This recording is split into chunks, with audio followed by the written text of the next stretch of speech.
Hello, friends. It is I again, Sheree from A Nightmare on Fear Street, because there's no cure for that. And I am here with another Fear Street review from Overlook Film Fest because I'm still annoying because I had a damn good time. And I am here today to talk to you about Kill Your Lover, which is still making the festival rounds. So I'm not going to get too deep into spoiler territory. I mean, I got to give you an overview and talk about that, but we're going to hang out with like the themes and the feels and why I dig it, as opposed to me being like, and then when so and so does such and such to the other person, because that's a rude ass move to be like, good luck seeing it when it comes out. I've told you about it.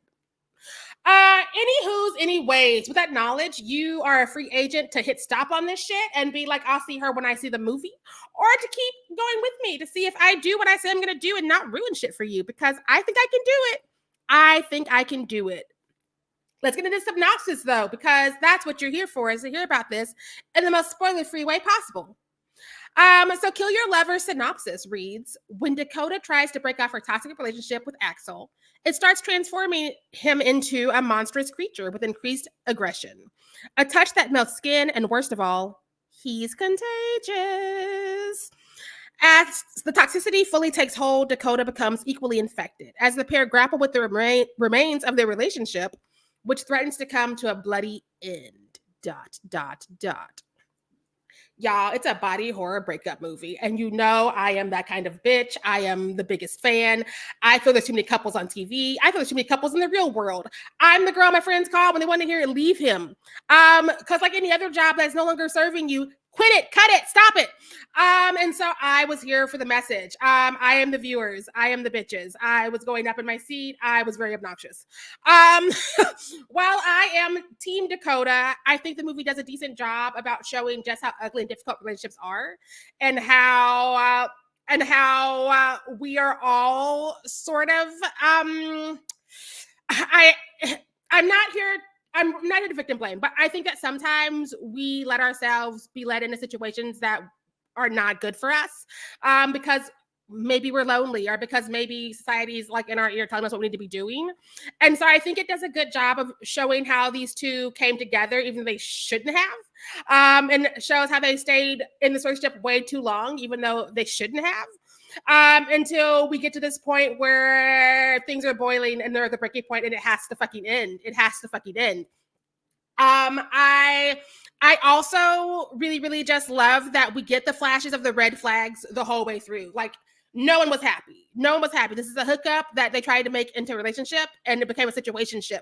And so people are not living their true selves. They're not being who they were. They're not happy. They're not feeling heard. They're trying to force their ideas and their lifestyles on each other, and it's just sticky business. I am also really happy this movie doesn't shy away from the uglier, intimate parts of a relationship, because so often we're given this glossy, pretty finish. Relationships are not great. I don't know why society keeps telling us we gotta like fucking get married at the age of 12. It's not for everybody. It's not hard. It is a sport. And I think that this movie also just never takes its foot off the pedal when it comes to like driving to this battle. It's driving to what we thought we knew about these people, until we literally have a man literally oozing toxicity in the apartment, and she's got to like fight her way through and out. Big metaphors, big swings on a small budget, which we love to fucking see. As an audience member, I clocked and appreciated the way the sex scenes and nudity were handled, because again, we are really in this relationship with these two people. We are day ones. We are there for the messy things. We're here for the sharing. We're here for the caring. We're here for the, this is a mistake, but I don't know it. We are here for the girl, blink twice if you need help. And so we spent a lot of time with them, just sort of being naked and like falling for each other, or attempting to fall for each other, or attempting to try and feel something for the other person. But it's not done in like a gratuitous, oh no, this is disgusting, what is this for a way. It's actually informing the story and the characters and the relationship. And so you sort of see why they're not compatible. You sort of see why, or you get the sense that they are lost, and that is why they are reaching for this person that is not for them. I think that was really beautiful, and I thought that was really done well, because a lot of times we get nudity and it's whatever. Like, I'm not like one of those people on TikTok who's like, oh no, there was a titty in my movie, my whole year is ruined. But like, sometimes it is just kind of like, I feel like it's a little bit disgusting because people are just like out here tits about. I don't know anything about her, but she's running around naked for whom? For why? Oh, she's dead. And so I just want to shout out to the intimacy coordinator, Jamila Wingett. If I'm saying that correctly, if I'm not saying it correctly, I apologize. But Jamila did the damn things, because I think that because we have such a large section in the movie where we just sort of see them sort of hanging out in their like natural habitat, just sort of like talking and shooting the shit. Like we feel like we are in it. We feel like we are in it. I'm definitely seeing exes of people I know and people I shouldn't have been talking to. In Axel, it feels very familiar. I think that it's very, very hard, I think, to find a movie that is not so interlocked. Like, I know that it sounds weird to be like, it feels like a group project, because all movies should be group projects. But like, when you're watching it, you really feel like the writer / directing team is there with the intimacy coordinator and the actors. And you really feel like everybody's putting everything they can into this indie movie. And you feel like you can feel the fingerprints. And they are all going for the same goal. They are all reaching for the same thing. And so like the makeup and like the special effects, the lighting, the setting, the props, everything is like fluid and going. And I love that, because a lot of times it's easy for us to be like, oh, the director did that, or oh, the lighting was awful, I couldn't see shit, or where was the sound mixer? And it feels like everybody was doing the best they can with the funding they were given. And we love to see it, because nobody called the fuck out. Nobody was like, oh no, I can't do it. It feels like a group project, and it feels like the group project where everybody showed up, which we did not get when we were doing group projects in school. To end that rant there. Yeah, because that went on way too fucking long. I am just also in awe of what goes down in this tiny apartment. I think that there are definitely some moments where I think there's a couple of moments where like the things don't look as good as they did a second ago.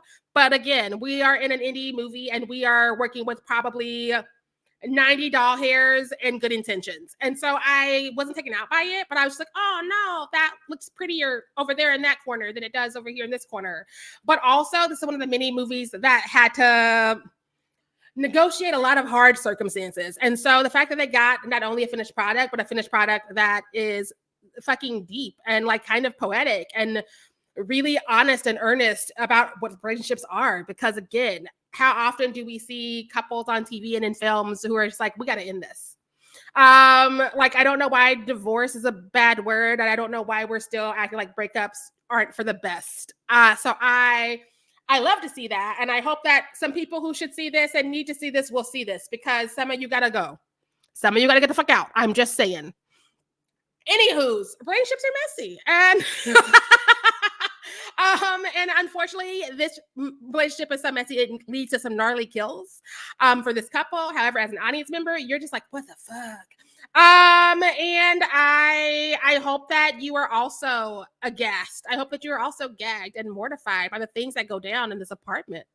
Because I definitely leaned forward. I was here for this.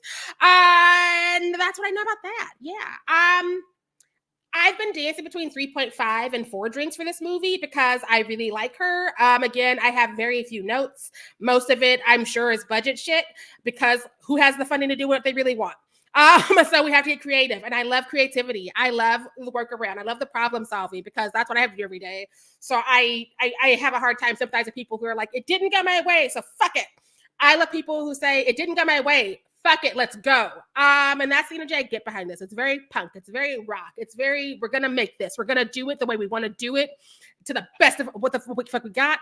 And I am 10 toes down for this one. Especially because I'm always begging for more breakups and less couples on my screen. I'm tired, y'all. I'm tired. I don't care about love. I don't. I think that this is a sick battle, and I think it's mean, and I wanted to live in parts of it a little bit longer. So I'm going to give it 4 drinks now that I'm back home. I'm wigged up, and I've meditated. And by meditated, I mean sleeping, because I was not doing that last week at the festival.